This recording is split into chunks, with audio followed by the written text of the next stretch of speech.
Delhi da kauraga moithem tawduna tharakiba adu MLA singna kaupam thokti nganbi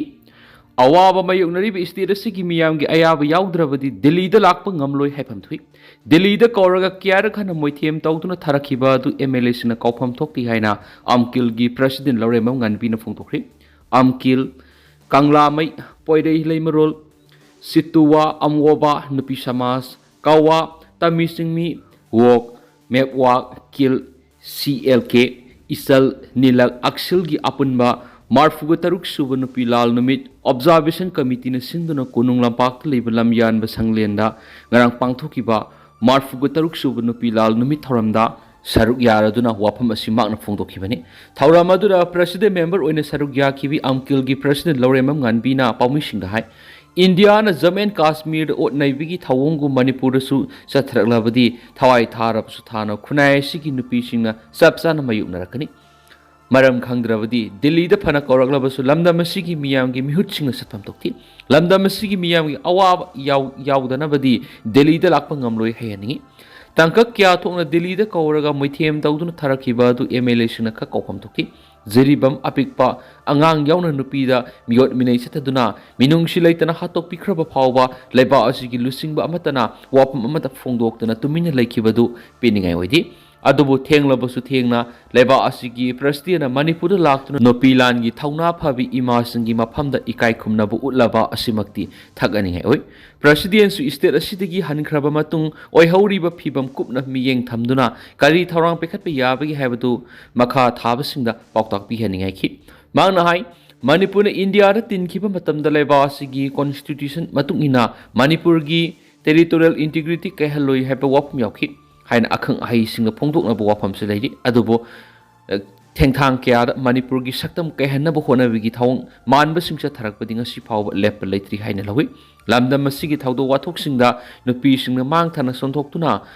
ngasi phawba thawdang lawduna sulakli lengjel mana pakhaktana mai pa I haina su haibasi kumja English singa maga samapan ga mari amadi English singa maga samapan ga kunthra ga mapan thokiba nupi landa ima singna utkhiba thawna aduna mek singa takli adubu India ra tinkraba matung afaspa yauna makhal kya gi saithing khunai sigi miyamna mayunari asiguma saithing singa sibu sapsana thengnana ba haiduna khunai sigi nupi singna ngasi phawba hanba leitana thawdang larokli India gi politics na Manipur gi nupi singi apun bagi lingjel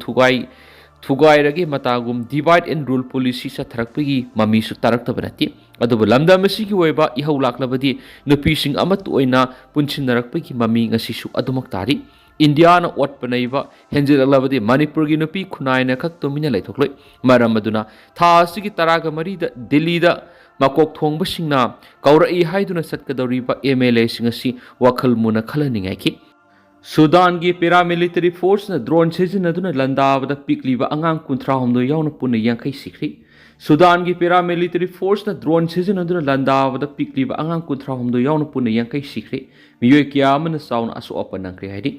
report asigi matu ina Sudan gi south central gi manung sana leiba Kanda Garden haina khangnaba mafam amada Sudan gi paramilitary force na matik mayai lairaba drone sing sizinaduna landaki bani Sudan doctors network na phungdorakibagi matungina Sudan gi paramilitary force na atamna leiba sida asu apanamadi naraba miyoi kya laying liba doctors singda target tawraduna landarak pasi handaki asina hanmanati report asigi matungina haukiba sahi English ngani ga kungo humdoidigi akan mamongda tholakhiba civil war sina maram moiraga hauju phawgi manungda miyoi lising kungani pan gi mathak sikri miyoi lak maudraga manga romna saphagada mafam singda lanjenakri adubo Sudan da sounariba lana si haujiksu khambinaba kanamata tholakpa leithri hari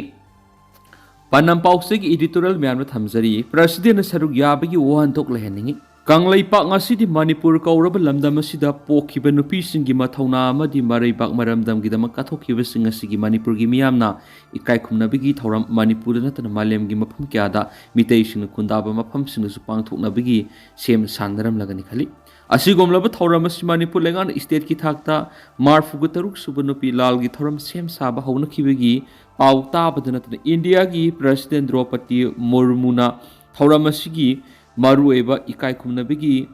phamam langda lengshin biduna pangthoknabigi sem saba hokrabni Manipur nupi lalgi thoram pangthokliba asigi nunggyeba uhan tokasi maruena lamdam asigi setmi lon ꯈꯨꯟꯅꯥꯏ ꯂꯣꯟ ꯑꯃꯗꯤ ꯌꯨꯝꯕꯥ ꯂꯣꯟꯗ ꯃꯅꯤꯄꯨꯔꯒꯤ ꯅꯨꯄꯤꯁꯤꯡ ꯃꯔꯨꯑꯣꯏꯅ ꯃꯤꯇꯩ ꯅꯨꯄꯤꯁꯤꯡꯅ ꯃꯔꯨꯑꯣꯏꯕ ꯊꯧꯗꯥꯡ ꯂꯧꯕꯒꯤ ꯃꯊꯛꯇ ꯃꯔꯩꯄꯥꯛ ꯃꯔꯝꯗ ꯃꯁꯤꯒꯤ ꯃꯤꯑꯣꯏꯁꯤꯡꯒꯤ ꯍꯛ ꯀꯟꯅꯕꯒꯤ ꯍꯤꯔꯝ ꯀꯌꯥꯗ ꯁꯔꯨꯛ ꯌꯥꯗꯨꯅ ꯍꯧꯈꯤꯕ ꯆꯍꯤ ꯀꯌꯥꯗꯒꯤ ꯂꯥꯛꯈꯤꯕꯁꯤꯡꯕꯨ ꯉꯁꯤꯒꯤ ꯃꯤꯔꯣꯟꯅ ꯏꯀꯥꯏ ꯈꯨꯝꯅꯐꯝ ꯊꯣꯛꯏ ꯍꯥꯏꯕꯁꯤꯅ ꯑꯣꯏꯔꯝꯕ ꯌꯥꯏ ꯈꯜꯂꯤ꯫ ꯅꯥꯀꯜ ꯑꯃꯔꯣꯝꯗ 43 ꯁꯨꯕ ꯅꯨꯄꯤ ꯂꯥꯜ ꯊꯧꯔꯝ ꯄꯥꯡꯊꯣꯛꯄꯒꯤ ꯊꯧꯔꯝꯗ ꯏꯟꯗꯤꯌꯥꯒꯤ ꯈ꯭ꯋꯥꯏꯗꯒꯤ ꯆꯥꯎꯕ ꯃꯀꯣꯛ ꯊꯣꯡꯕ ꯄ꯭ꯔꯁꯤꯗꯦꯟ ꯗ꯭ꯔꯧꯄꯗꯤ ꯃꯨꯔꯃꯨꯅ ꯁꯔꯨꯛ ꯌꯥꯗꯨꯅ ꯄꯥꯡꯊꯣꯛꯀꯗꯧꯔꯤꯕꯁꯤꯗ ꯃꯅꯤꯄꯨꯔꯗ ꯆꯍꯤ 3 ꯐꯥꯔꯛꯀꯗꯧꯔꯕ ꯀꯨꯀꯤꯁꯤꯡꯅ ꯃꯤꯇꯩꯁꯤꯡꯗ ꯑꯇꯝꯅꯅ ꯂꯥꯟꯗꯥꯗꯨꯅ ꯃꯈꯣꯏꯒꯤ ꯑꯣꯏꯕ ꯂꯝ ꯊꯝꯗꯨꯅ ꯑꯔꯥꯟꯕ ꯄꯥꯝꯕꯩ ꯀꯌꯥꯃꯨꯛ ꯁꯤꯖꯤꯟꯅꯔꯒ ꯂꯧꯅꯕ ꯍꯣꯠꯅꯕꯗ ꯃꯤꯇꯩꯁꯤꯡꯅ ꯅꯦꯁꯅꯦꯜ ꯍꯥꯏꯋꯦꯁꯤꯡꯗ ꯅꯤꯡꯈꯥ ꯇꯝꯅ ꯆꯠꯄ ꯌꯥꯍꯟꯗꯅ ꯊꯝꯂꯤꯕꯁꯤ ꯍꯟꯖꯤꯟꯍꯟꯅꯕ ꯑꯃꯗꯤ ꯃꯁꯥꯒꯤ ꯃꯔꯝꯗꯝꯗ ꯃꯁꯥꯒꯤ ꯃꯌꯨꯝ ꯊꯥꯗꯣꯛꯂꯒ ꯆꯪꯖꯐꯝ ꯂꯧꯗꯨꯅ ꯂꯩꯔꯤꯕ IDPꯁꯤꯡ ꯄꯨꯝꯅꯃꯛ ꯃꯁꯥ ꯃꯁꯥꯒꯤ ꯃꯌꯨꯝꯗ ꯍꯟꯖꯤꯟꯍꯟꯅꯕꯒꯤ matangda akaknaba matam tharaga laipak miyam khangna lauthokpiramgadra natragana lauthokpiramloidra haibaduri yengkhiba tari haibagi wafamda amuk lamdamasiki miyamna mekei kyara khanabagi paulakpogum tori oirakliba phibamasuda manipurgi nupi oibisingbu awangba thakta ikai kumnabagi phajakraba warol sing kyamu india gi presidena thamlabasu manipur awaba taraba miyoina mitei singna national highway ningkha tamna satpa amadi idp sing punamak masa masa gi mayumda hanjin hanabigi poram yatpigi wafam sing lauthoklamdrabasu layoi khraba thauna pharabi marai pakidamak khwangset laklaga british singa thengna khiba singbu ikai khumnabagi thoramda saruk yakhiba